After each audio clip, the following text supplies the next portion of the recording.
Allô? Allô? Allô? Allô? Allô?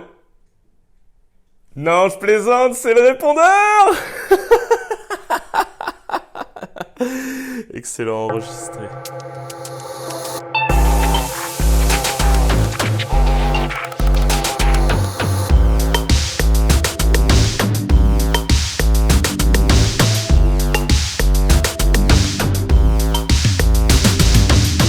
Salut, bienvenue dans ce premier numéro de la Secret Sauce, la séquence où je vais te donner la recette secrète pour personnaliser toi-même ta déco.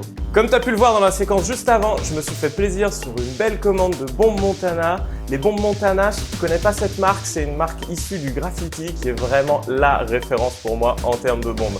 Ils ont sorti toute une gamme qui est assez sympa, notamment des bombes pour imiter le granit et des bombes avec des très belles couleurs comme un doré qui est magnifique que vous allez voir juste après. Aujourd'hui, on va s'attarder sur un petit truc, c'est des jouets. Alors ça, l'idée elle m'est venue quand j'étais chez un pote. Son fils a ce jouet et j'y ai joué pendant au moins 3/4 d'heure à empiler les trucs, les mettre dans un sens, dans un autre. Je trouvais ça vraiment fun. Et je sais pas toi, mais moi quand j'organise un apéro, au bout de quelques verres, mes potes se comportent aussi comme des gamins.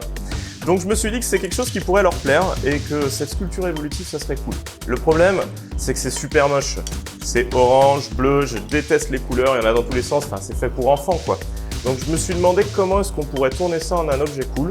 Et je pense que juste en y mettant un petit coup de bombe, eh ben on pourra vite avoir quelque chose de super cool. Donc c'est parti. Avant de commencer, les ingrédients pour la recette de la sauce secrète do it yourself. Pour faire ce tuto, tu vas avoir besoin d'une bombe de primer, c'est de la peinture d'après. Tu vas avoir besoin d'une bombe de couleur noire, d'une bombe de couleur blanche et d'une bombe de couleur dorée. Tu vas aussi prendre de la bombe effet granit chez Montana. Et enfin, pour vernir le tout et que ça soit bien résistant, une bombe de varnish. Je suis pas sponsor Montana, mais franchement les gars, si vous voulez me payer pour cette vidéo, je suis chaud. Et bien sûr, il te faudra aussi des caps et encore des caps. C'est les petits embouts que tu mets au bout de ta bombe. Et enfin, du carton ou du papier journal pour tout protéger. Mais alors, surtout, ce qu'il va te falloir, c'est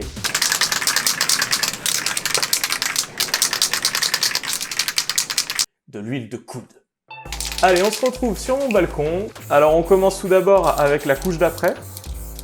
Ce qui est important quand on peint à la bombe, c'est de faire des petits à-coups et des petites couches pour éviter les grosses coulures dégueulasses. On va laisser sécher pendant au moins 10 minutes. On va maintenant passer à la couche de peinture.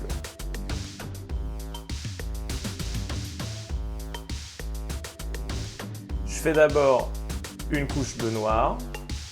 Je vous conseille de faire 2 couches et de laisser sécher 10 minutes entre chaque couche. Puis je passe au blanc. Je peins le doré. Regardez bien, la peinture apparence granit.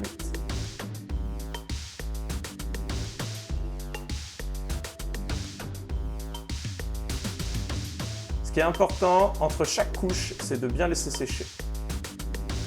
Enfin, quand vous êtes content du résultat, je vous conseille de mettre une couche de vernis afin que les ongles et les doigts ne fassent pas de traces. Surtout sur le doré, c'est important.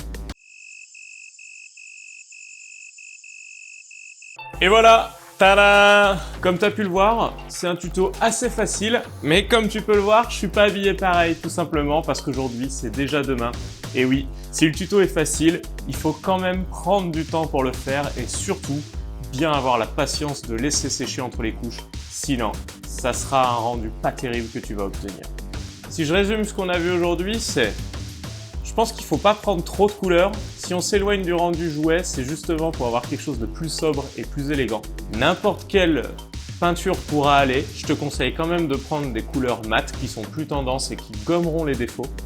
Mais pour le doré et pour le granit, je te recommande vraiment Montana qui ont un rendu super sympa avec une belle brillance et un beau rendu granit alors qu'en fait ce sont juste des blocs de plastique peint.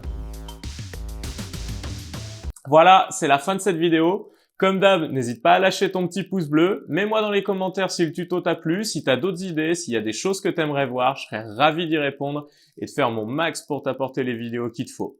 N'hésite pas à t'abonner à la chaîne, à cliquer sur la petite cloche, comme ça tu seras averti des prochaines vidéos que je vais publier. D'ici là, si t'as décidé de te déconfiner avec tes potes, n'hésite pas à leur partager cette sculpture en apéro et envoie-moi les photos pour montrer à quel point vous êtes des dingos. Allez, à plus, bye!